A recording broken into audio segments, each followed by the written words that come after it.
Hi friends, இன்னைக்கு நம்மளுடைய சேனலில் ஒரு ஈவினிங் ஸ்நாக் ரெசிபி தான் பார்க்க போகிறோம். நம்மளுடைய சேனலில் சப்ஸ்கிரைப் பண்ணாமல் பார்க்குறவங்க சப்ஸ்கிரைப் பண்ணிவிட்டு பாருங்கள். பக்கத்தில் இருக்க பெல் ஐக்கானை கிளிக் பண்ணிக்கோங்க. நான் ஒரு பேனில் தண்ணி ஊற்றிக்கிறேன். 2 கப் அளவுக்கு நான் தண்ணி ஊற்றிருக்கேன். நம்ம எந்த கப் அளவுக்கு எடுத்துக்கிறோமோ அதுக்கேற்ற மாதிரி தண்ணி ஊற்றிக்கணும். நான் 1 கப் அளவுக்கு ரவை எடுத்திருக்கேன், அதனால் 2 கப் அளவுக்கு தண்ணி ஊற்றிக்கிறேன். நல்லா கொதி வந்ததுக்கப்புறம் தான் நம்ம எடுத்த ரவா போடணும்.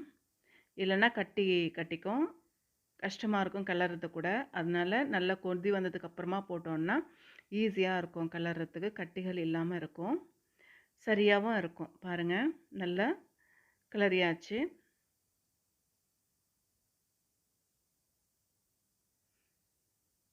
இந்த ரவா வச்சு தான் இன்றைக்கி நம்ம ஈவினிங் ஸ்நாக்ஸ் செய்ய போகிறோம்.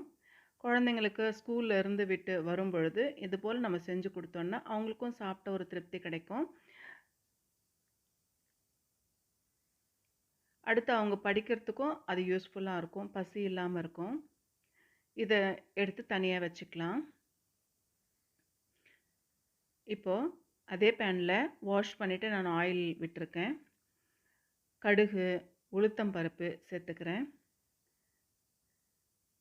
ஜீரகம் சேர்த்துக்கிறேன். நல்ல ஜீரகம் சேர்த்தா ஜீரணம் ஆகும், அதே மாதிரி நல்லா டேஸ்ட்டாகவும் இருக்கும் நம்ம சாப்பிட்ற ஃபுட்டு. கடலை பருப்பு சேர்த்துக்கிறேன். 1 டீஸ்பூன் அளவுக்கு நான் கடலை பருப்பு சேர்த்துருக்கேன். இது எல்லாமே நல்லா வறுபட்டதும்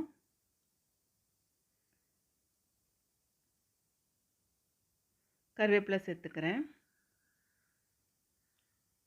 பச்சை மிளகா, 1 பச்சை மிளகா சின்ன சின்னதாக கட் பண்ணி சேர்த்துருக்கேன். கொத்தமல்லி சேர்த்துருக்கேன். இப்போ 1 ஆனியன் நான் பொடிசாக கட் பண்ணி வச்சுருந்தேன், அதை இதோடு சேர்த்துக்கிறேன்.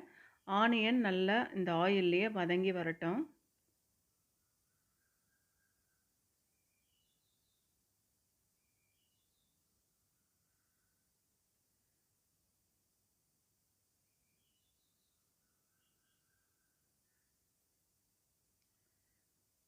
வெங்காயம் நல்லா வதங்கி வரும்பொழுது சால்ட்டு சேர்த்துக்கணும்.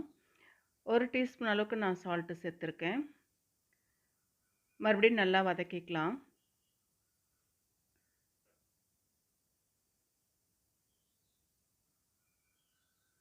இப்போது ரெட் சில்லி பவுட்ரு 1 டீஸ்பூன் அளவுக்கு நான் சேர்த்துருக்கேன் காரத்துக்காக. ஜீரகத்தூள் 1 டீஸ்பூன் அளவுக்கு நான் சேர்த்துருக்கேன் நல்லா டேஸ்ட்டுக்காக. இது எல்லாத்தையும் நல்லா மிக்ஸ் பண்ணிவிட்டு நம்ம ஏற்கனவே ரவா செஞ்சுருந்தோம் இல்லையா, அதை உருண்டைகளாக இந்த மாதிரி நான் பிடிச்சி வச்சுருக்கேன். நமக்கு ஏற்ற மாதிரி நம்ம ஷேப்பில் நம்ம செஞ்சுக்கலாம். நான் உருண்டைகளாக செஞ்சுருக்கேன். இப்போ இந்த உருண்டைகள் நம்ம வச்சுருந்த இந்த மசாலாவில் நல்லா கோட் ஆகிற மாதிரி நம்ம மிக்ஸ் பண்ணிக்கணும். இப்போது கொஞ்சமாக நம்ம தண்ணி ஊற்றி மிக்ஸ் பண்ணிக்கலாம்.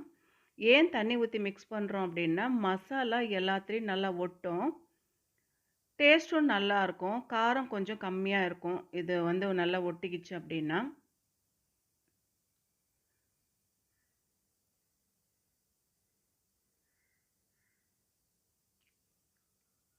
மசாலா உருண்டைகள் ரெடி ஆகிடுச்சு.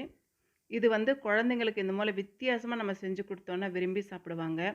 டெய்லி இட்லி, தோசை இந்த மாதிரி கொடுக்கறத விட இது போல் நம்ம செஞ்சு கொடுத்தோன்னா நல்லாவே சாப்பிடுவாங்க.